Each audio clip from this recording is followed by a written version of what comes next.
आने वाले दिनों में।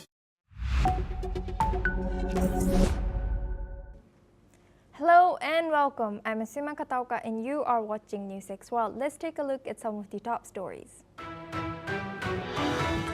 Ukraine launched a drone attack on Russia's Sergei Posad district near Moscow, damaging power infrastructure, injuring one person and cutting electricity to parts of the religiously significant area, according to Russian officials. Australian Prime Minister Anthony Albanese has said that the 10% US tariff on Australian exports will likely stay, but he will seek an exemption as Trump prepares to finalize rates, according to media reports. US President Donald Trump celebrated a phenomenal victory after Congress narrowly passed his flagship tax and spending bill in a 218 to 214 vote, promising mass deportations, $4.5 trillion in tax breaks, and record military spending, according to media reports. Russia became the first country to recognize the Taliban government, with Afghan Minister Amir Khan Muttaqi calling it a brave decision, but women activists warned it legitimizes a regime that restricts rights and shelters sanctioned terrorists, AFP reported. North Korean civilian has been detained after crossing the military demarcation line into South Korea's DMZ. Seoul's Joint Chiefs of Staff confirmed, saying the 20-hour operation involved troops navigating landmine risks and dense vegetation, according to reports. Brutal heat and poor attendance hit the UN Finance Summit in Seville, with only one G7 leader, France's Macron, joining Spain's Prime Minister Sanchez as just 50 of 70 expected heads arrived, according to media reports. At least 6 people, including a 3-year-old boy, has died and 30 are missing after a ferry sank between Java and Bali, Indonesia. According to reports, over 300 rescuers with boats and helicopters have resumed searches now after 8-foot waves hampered earlier efforts. India's Prime Minister Kiren Rijiju declared that only the Dalai Lama and his guardian Phodrang Trust can choose his successor ahead of his 90th birthday, rejecting China's claim to approve the next Tibetan spiritual leader, according to media reports. Russia has become the first country to officially recognize the Taliban government in Afghanistan. Foreign Minister Amir Khan Muttaqi praised the move as a brave decision during a meeting with Russia's ambassador in Kabul. He said it marked the start of a new era of cooperation and called on other nations to follow Moscow's lead. The Russian Foreign Ministry said the recognition would boost economic ties and security coordination, especially in energy, agriculture, and counter-terrorism. Russia removed the Taliban from its terrorist list earlier this year, paving the way for formal ties. Women's rights groups and Western nations continue to oppose Taliban rule. And here's what Afghanistan's foreign minister had to say during the meeting. دا چې اوس د رسمیت پیژندنې لړۍ هم شروع شوه او په دې کې روسیې هیواد تر ټولو وړاندې شو، نو امید څه چې همدا سلسله به هم همداسې په مخ ولاړه شي.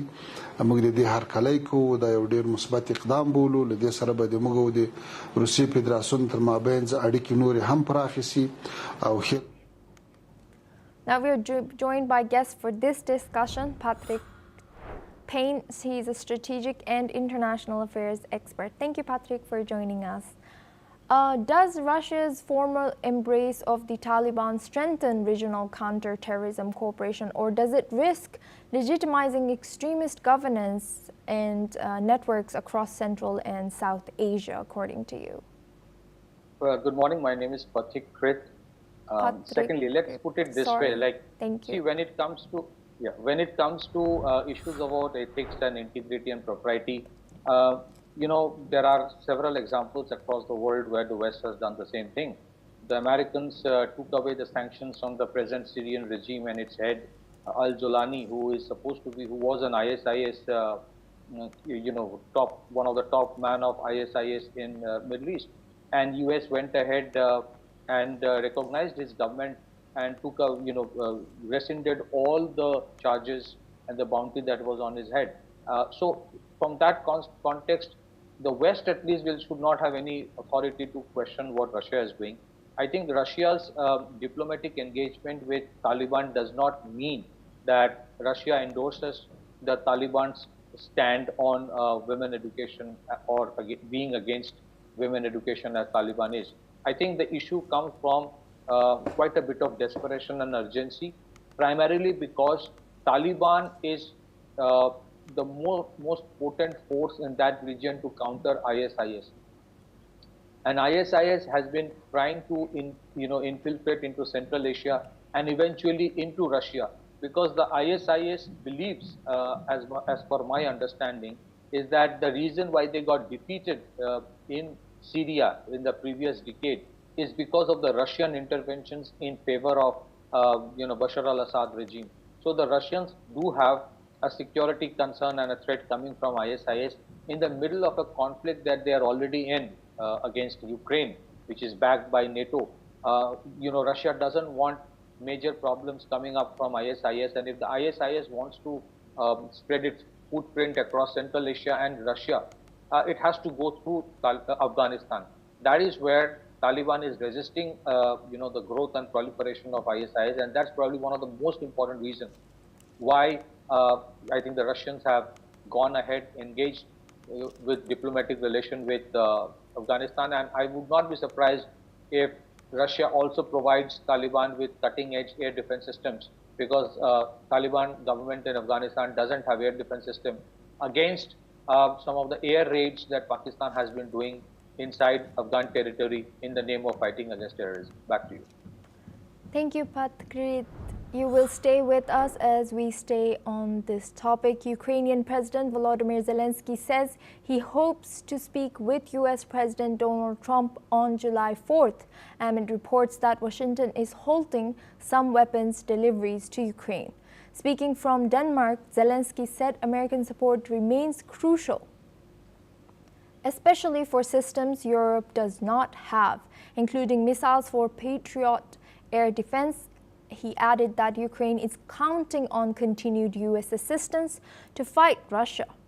The comments come after reports said the U.S. is reviewing stockpiles and may delay missile shipments. Zelensky is Aarhus for EU Council meetings with Danish and EU leaders. Here's what the Ukrainian president said from Denmark. About our bilateral relation with the United States and this support, so I hope that maybe tomorrow or in close days, these days, I will speak about it with the President Trump. Now we're joined back by Patikrit Payne. Thank you, Patikrit, for staying with us. Washington says stockpile reviews could delay shipments. Does this signal a strategic pivot or a logistical bottleneck or different leverage to press Ukraine towards negotiation by Trump's means? Well, it's a bit of both. It is a reality that both for the United States and some of the major Western European countries, their own attrition reserve or the war wastage reserve has considerably got reduced because of supplying weapon systems and ammunition to Ukraine to sustain the war against Russia. And therefore, they do have concerns of their own about their own emergency preparations if there is an eventual conflict they face someday in future. And so there are alarm bells ringing. The second reason is probably more important. If we have witnessed that Russia did not openly come and supported or intervened on behalf of Iran when United States went and bombed the nuclear facilities of Iran, and when United States actively supported Israel in its operations in Iran. So I think there were reasons why Russia did not do it. The logic that Russia gives that they have good relation with Israel maybe a smaller reason for that. But the most important reason is perhaps there was some kind of a quid pro quo understanding that Russia reached with the Trump administration for not intervening in the Israel-Iran conflict. And that deal is probably America's reduced support, or Trump administration's reduced support to Zelensky's regime in Ukraine in fight against Russia. And so I think this is a very, very critical phase of the conflict. Ukraine someday must realize that if they actually want to continue the conflict against Russia, then they have to do it with their own resources and weapon systems, which they don't have. They were actually fighting a war with borrowed weapon systems. Those taps or would have got shut down, and that is exactly what is happening now. So I think what is going to happen next is this: United States will tell the European countries, if you genuinely want to continue the war against Russia, then you have to buy the weapons from United States and then supply it to Ukraine, or else you can supply on your own. And I think this is something very difficult for the European countries to do. But eventually, if they feel that they have no option, they will probably do the same. But this is a critical phase of the conflict where it appears that, at least for the time being, we don't know what would happen in future. It seems that America is gradually shifting or moving away from the conflict, leaving a void which will be very difficult for anyone else to fill up. And Ukraine will definitely get pounded more by the Russians. And the eventual conclusion of the war becomes far more predictable than what it was probably before United States stopped intervening. Back to you. Thank you, Patikrit, for sharing that insight. As we stay in this topic, a former Kremlin-backed mayor of Luhansk was killed on Thursday in a deadly blast in eastern Ukraine. Manolis Pilavov, who served as Moscow-installed mayor from 2014 to 2023, died when an explosive device detonated at the entrance of a residential building in central Luhansk. Authorities in the Russia-controlled region confirmed 1 fatality and 3 injuries, but did not officially name the victim. Russia's investigative committee later classified the incident as a terrorist act. Video from the scene shows extensive damage and security officials inspecting the area. Reports suggest the blast occurred as someone opened the door, while another claim points to a woman carrying a bomb unknowingly in her bag, though that remains unconfirmed. Pilavov led the city during the initial years of the Russian-backed separatist movement. An investigation is underway, with no claim of responsibility yet. Now we are joined back for this discussion by Patikrit Payne. Thank you, Patikrit, for staying with us. A former Kremlin-backed mayor of Luhansk was killed on Thursday in a deadly blast in eastern Ukraine. Manolis Pilavov, who served as Moscow-installed mayor from 2014 to 2023, has died when an explosive device detonated at the entrance of a residential building in central Luhansk.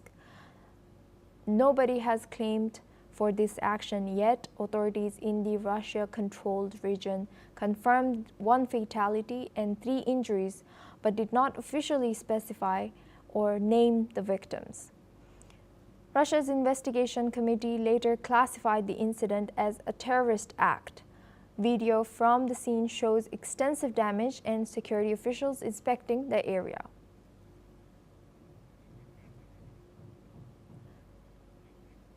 Now we move on to our next news. An explosive-laden drone was shot down near Erbil Airport in northern Iraq on Thursday.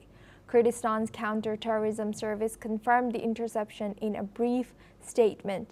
2 security sources said there were no casualties. Authorities at Erbil Airport stated that flight operations continued normally, with no damage to facilities. The incident only caused a short delay in the landing of 1 flight. Erbil Airport has been targeted in the past by militant groups, but officials have assured that this attempt posed no disruption to overall operations. Investigations into the source of the drone are now underway.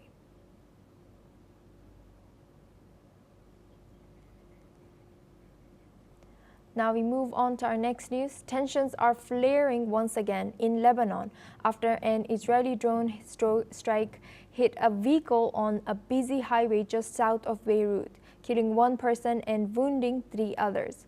Lebanon's health ministry confirmed the casualties, while Israel claimed it targeted a terrorist linked to Iran's Quds force, accusing him of smuggling weapons and planning attacks. The strike took place in Khaldi, violating a ceasefire agreement reached last November that was meant to ease a year-long escalation between Israel and Hezbollah. Israeli forces have continued to hit Lebanese territory, saying they are responding to threats from the Iran-backed group. Hezbollah's deputy leader recently slammed what he called ongoing aggression, warning it must not continue.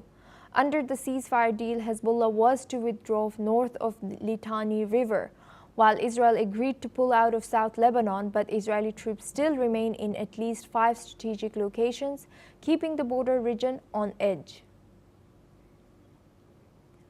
Now we move on to our next news. Germany is taking aim at China's rare earth export controls.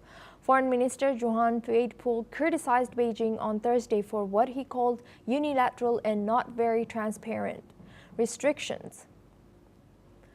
Speaking in Berlin alongside his Chinese counterpart Wang Yi, Weidpool said the curbs are raising serious concerns among German businesses and hurting China's image as a reliable trading partner. Since April, China has required export licenses for rare earth minerals, key components in everything from electric car batteries to military tech. Let's take a listen to what German Foreign Minister Johann Weidpool has said. Uns und vor allem unseren Unternehmen aktuell einseitige und oft wenig transparente Exportbeschränkungen für seltene Erden große Sorgen. Diese Unsicherheit schadet unseren Handelsbeziehungen und sie schadet auch Chinas Image in Deutschland als verlässlicher Handelspartner insgesamt. Einzellösungen werden hier nicht ausreichen und werden auch kein verlorenes Vertrauen zurückbringen. Und deswegen war es gut, dass wir dieses Thema heute angesprochen haben und dass wir auf dem Wege sind, nachhaltige Lösungen gemeinsam zu finden, die hier für eine Entspannung sorgen, die so dringend notwendig ist. Wang defended the policy, calling rare earths dual-use goods that require national control, adding it was part of China's sovereignty. China produces over 90% of the world's refined rare earths. But in a move to ease EU tensions, Beijing has proposed a green channel for exports to the European Union. Let's take a listen in to what Chinese Foreign Minister Wang Yi has said. 稀土过去不是，今后也不会是中德和中欧之间的问题。只要认同并且履行正常的出口管制的程序，德国和欧洲你们的正常的需求就会得到保障。中方欢迎摩斯总理年内访问中国，并且就尽快举行第8轮的中德政府间磋商，能够达成共识。 Meanwhile, Germany also raised concerns over China's ties to Russia amid the ongoing war in Ukraine. Weidpool warned against the flow of goods that could support Moscow's war efforts, while Wang Yi maintains China's position as a neutral mediator, insisting they don't provide lethal weapons. The meeting marked Wang's first visit to Germany since a conservative government took office under Chancellor Friedrich Merz in May.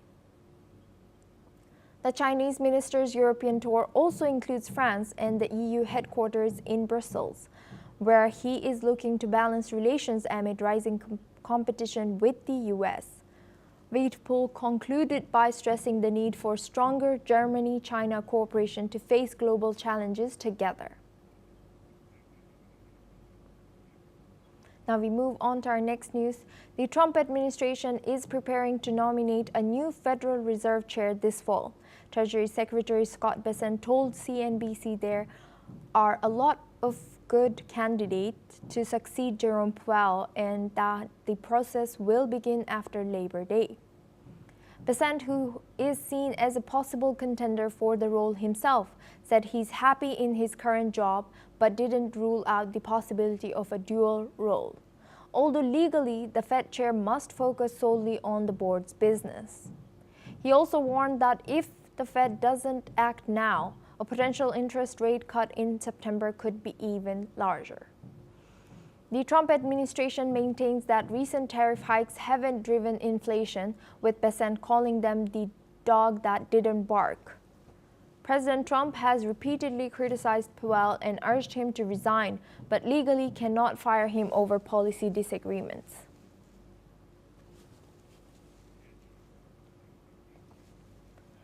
The U.S. Supreme Court has sided with the Trump administration on a major deportation case. The court lifted a lower judge's order that had blocked the government from deporting 8 migrants to South Sudan, a country labeled dangerous by the U.S. State Department. The administration says the migrants will be in South Sudan by today. Officials argue these deportations are key to national security, especially when home countries refuse to take back criminal offenders. Critics warn the men now face real risk of torture. 2 liberal justices dissented, accusing the court of favoring the administration over the law. A federal judge had previously ruled the deportations violated due process, but the High Court overturned that, saying its earlier decision applies to all related orders. The White House calls it a win for the rule of law.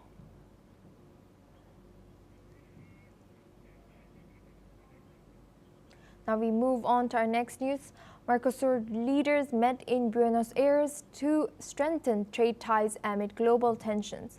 The plenary session focused on expanding market access, advancing talks with new partners, and boosting regional energy cooperation as member states look to respond collectively to the ongoing global trade war. Argentine President Javier Milei said the country will pursue economic freedom with or without regional support. He stressed the urgent need for trade and investment. Here's what he has said. Haremos el camino de la libertad y lo haremos acompañados o solos, porque como ya he dicho, Argentina no puede esperar. Necesitamos más comercio, más actividad económica, más inversión y más trabajo de manera urgente, y por eso necesitamos más libertad, también de manera urgente. Meanwhile, Brazilian President Lula highlighted the completion of talks with FTA and published for a deal with the EU. He urged Mercosur to deepen ties with Asian economies. Here's what the Brazilian president has said.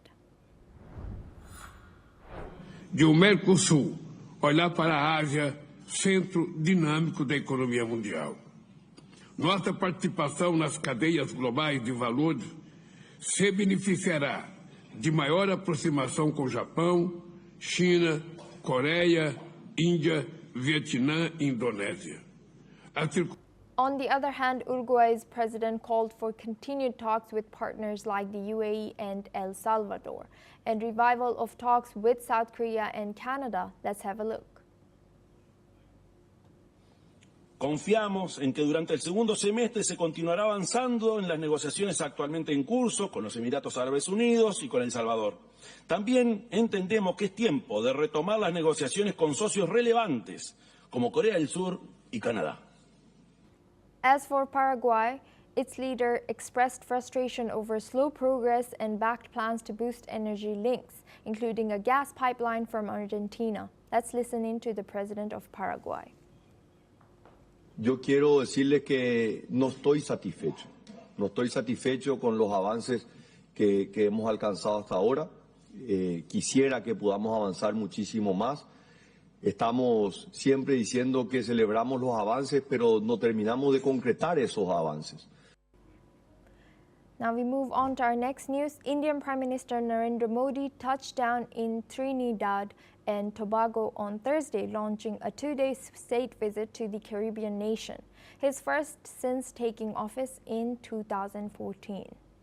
Modi was welcomed in Port of Spain by Prime Minister Kamala Persad Visesar, herself of Indian descent, reflecting Trinidad's strong historical ties to India.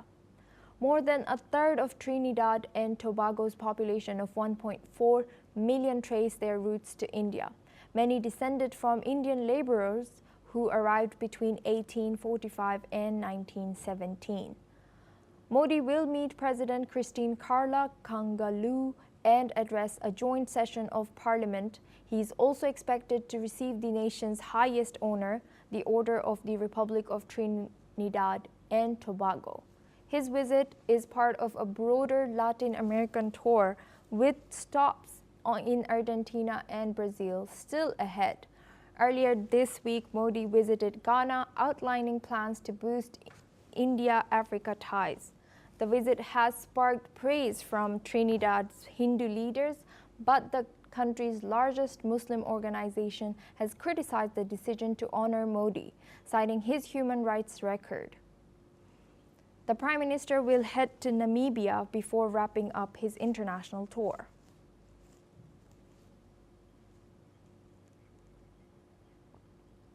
The M23 armed group has expressed its desire for further talks with the Democratic Republic of Congo's government to address unresolved issues left out of a recent peace deal. While the DRC and Rwanda signed an agreement in Washington last week to end the conflict in eastern Congo, the M23, which is backed by Rwanda, was not part of the talks. Therefore, Benjamin B. Monipa, the M23's executive secretary, emphasized that the group's problems are distinct from those discussed in Washington. What happens between the DRC and Rwanda is between them, Mibom-Nipa said, underscoring that the M23 seeks a separate ceasefire deal with the Congolese government, although fighting in eastern DRC has somewhat stabilized since February. Skirmishes between the M23 and pro-government militias continue. Meanwhile, the M23 remains committed to ongoing negotiations in Doha, Qatar, where peace talks have been taking place. Bonimpa stated, "We believe in Doha and we will be going there to achieve peace." Here's what he said. Nous allons partir avec ces mesures d'établissement de confiance sur la table pour commencer à faire la paix. D'abord que les armes se taisent et puis commencer à traiter les causes profondes. Voilà un peu la situation. Donc, d'ici là, nous allons prendre l'avion et faire Doha pour continuer le pourparlers. Mazungumzo ya Washington tunaisapoti, kwani tupatia sisi mlango pa nafasi na meza ya kuzungumzia tuweze kutekeleza shida zetu kati yetu sisi Wakongomani. National was detained by South Korean military forces after crossing the heavy fortified land border into the south early Thursday. The man crossed the military demarcation line in the midwestern section of the demilitarized zone between 3 a.m. and 4 a.m. local time, triggering detection by military surveillance systems. The man surrendered peacefully after troops guided him out. Authorities are now investigating his motives and the method of his crossing. The incident comes amid a recent easing of tensions after months of provocations that included trash-filled balloons from the north and loudspeaker broadcasts from the south. President Lee Jae-myung's administration is now calling for restraint and diplomatic patience.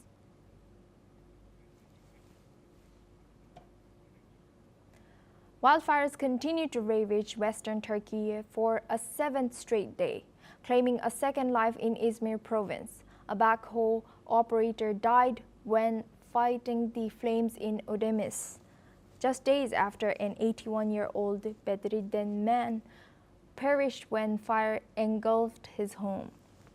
The blazes have destroyed homes and forced the evacuation of tens of thousands. Helicopters and planes have been deployed across mountainous areas near the Aegean coast, with flames still threatening highways and resort towns.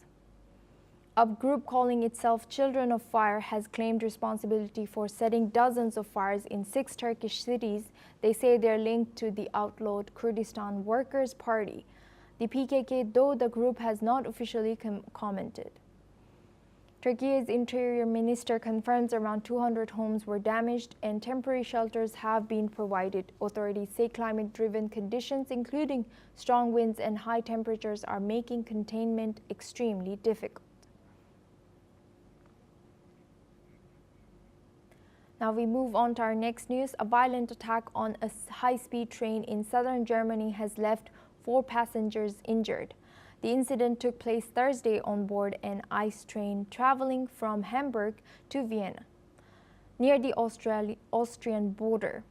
Authorities say a 20-year-old Syrian man assaulted fellow passengers with a hammer. 3 of victims are also Syrian nationals, aged 15 to 24 and 51.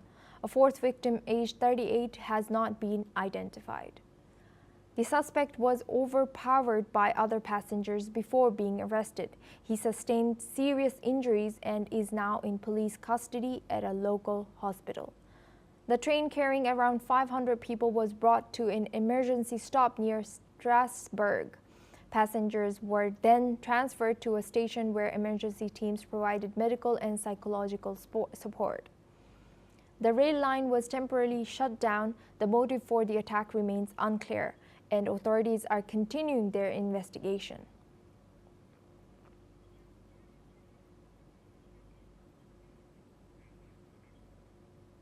Now we move on to our next news. A wildfire broke out Thursday near Athens, threatening homes and prompting evacuations.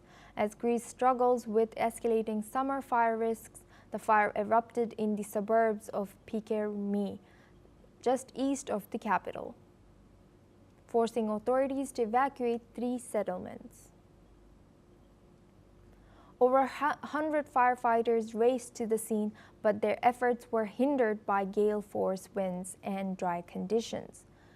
Thick gray smoke covered the sky, and a major road linking Pikermi to Athens was shut down. The fire also threatened areas near Athens International Airport and the port town of Rafina. Greek officials warned that fire risk remains extremely high into Friday, with conditions likely to worsen due to strong winds and continued heat. Much of Europe is currently enduring an early summer heat wave, which has already been linked to multiple deaths across the continent. Greece, along with other Mediterranean nations, sits in what scientists call a wildfire hotspot, where climate change is making summer fires more frequent and far more destructive.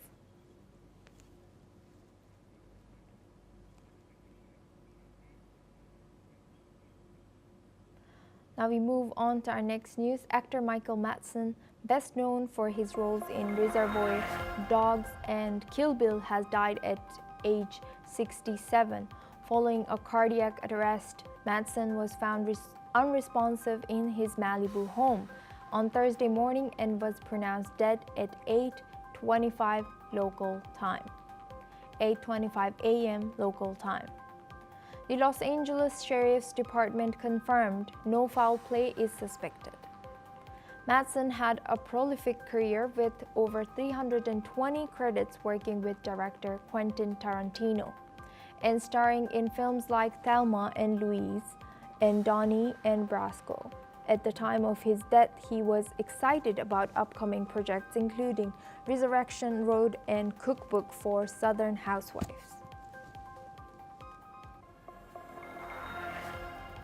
David Corenswet, the actor recently casted as Superman in James Gunn's upcoming Superman.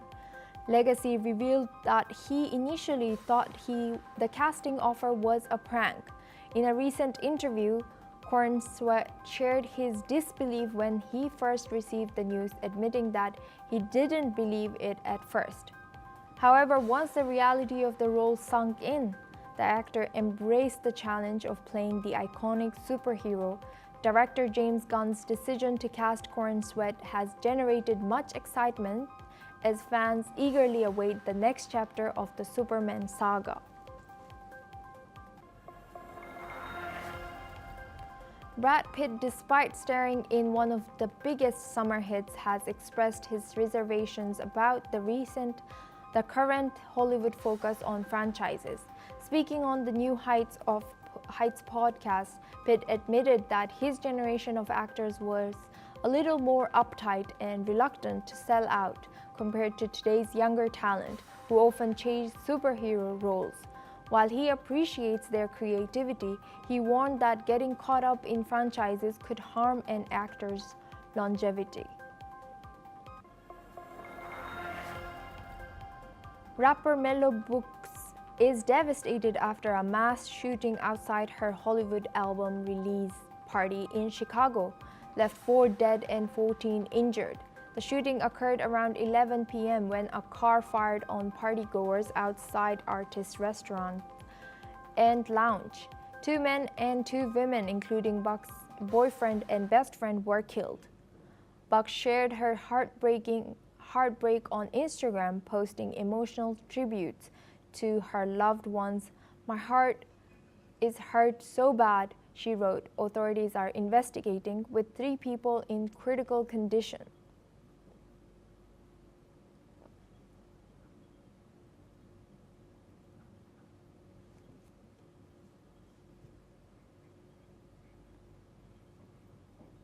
Now we move on to our next news. The U.S. immigration enforcement is set as the Congress has approved a budget bill allocating over $150 billion to President Donald Trump's mass deportation efforts.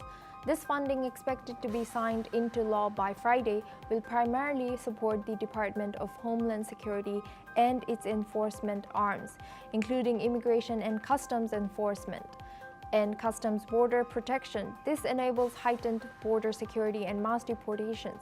Critics argue it will lead to family separations and intensified racial profiling, while supporters claim it's essential to addressing illegal immigration. Boeing Company has landed a $2.8 billion U.S. contract to develop 2 advanced satellites for the Evolved Strategic Satellite Communications program. The deal includes options for 2 additional satellites. Boeing is set to deliver the first satellite by 2031, with the technology offering persistent, secure communication on coverage for strategic warfighters worldwide once deployed in geostationary orbit. This contract marks a significant step in strengthening the U.S. defense infrastructure. Nvidia stock surged 1.3% on Thursday, closing at a record high and bringing the company closer to surpassing Apple as the most valuable company in history. By the close of trading, the company's market cap reached $3.89 trillion, narrowly falling short of Apple's record high of $3.915 trillion set in late 2024. Nvidia's growth has been fueled by strong earnings and high demand for its AI chips, even amid U.S. restriction on Chinese use of its products. The stock is up over 19% in 2025, marking a remarkable recovery from a rocky start to the year. United Airlines and JetBlue Airways are urging the U.S. Transportation Department to dismiss a complaint from Spirit Airlines about their proposed Blue Sky partnership. The 2 airlines argued that the deal, which involves United accessing JetBlue slots at JFK and exchanging flight timings at Newark, will not harm competition. Spirit has criticized the partnership, claiming it would make JetBlue a vassal of United and put pressure on smaller carriers. This move follows JetBlue's failed merger with Spirit and its ongoing search for profitable partnerships after the pandemic. Wall Street closed at record high on Thursday, with Nvidia inching closer to a $4 trillion valuation and a stronger than expected U.S. jobs report boosting investor confidence. The S&P 500 and Nasdaq both hit all-time highs, marking a 3rd consecutive week of gains. The Dow rose 0.77%, nearing its own record. June's job report showed 147,000 new jobs and drop in unemployment to 4.1%. easing concerns about a rate cut this month. Meanwhile, President Trump's $3.4 trillion tax cut and spending bill was approved by the House. Retail investors fueled the rally, focusing on positive economic data despite inflation concerns. A deadly cold wave has crippled Uruguay this week, killing at least 8 people and prompting a red alert for the most vulnerable authorities. Authorities have opened emergency shelters across the country, operating around the clock to help homeless residents escape the freezing temperatures. In Montevideo, volunteers worked through the night on Wednesday to serve hot meals and keep people warm. According to official figures, nearly 2,700 people have been assisted, with more than 570 sheltered in public facilities. The Uruguayan Meteorological Service recorded a new low in Paso de los Toros, minus 4.5 degrees Celsius, breaking a record that stood since 2012. The red alert, in effect since June 23rd, is focused on helping homeless and at-risk individuals avoid life-threatening conditions. Authorities continue to urge people to seek shelter or help others to get to safety as the cold spell shows no sign of easing. Well, that's all we have time for. We will continue to bring more news updates from around the world.